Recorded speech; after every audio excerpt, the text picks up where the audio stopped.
ndakapa shoko kunyika rokuti ndandaverenga vhesi muna 2 Chronicles Mwari achitaura naSoromoni. Vhesi yacho ichiti iyo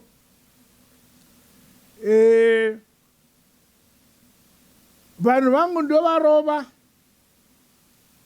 nechirwere, asi kana vakaevuka kuti ndiriko, vakaungana, vakanamata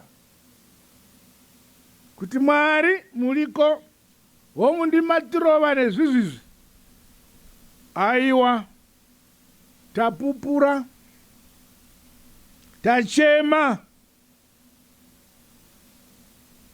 kwamuri Mwari kuti tiregereivo chirwere ichi chipfuure. Shoko rotiro ipapo, ini Mwari wavo ndabona kuchema kwavo, ndinobvisa shamu yechirwere. Saka musi wa 15 June, which is next Monday, tokumbira kuti kuve kutsanya nekunamata kubva na10 kusvika na12.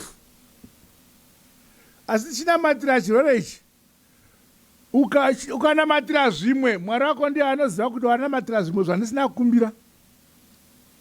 Indakumbira zviri pachena kuti tinamatire kuna Mwari kuti aiwa, chirwere ngachipfuure, hatidi rufu mukati menyika.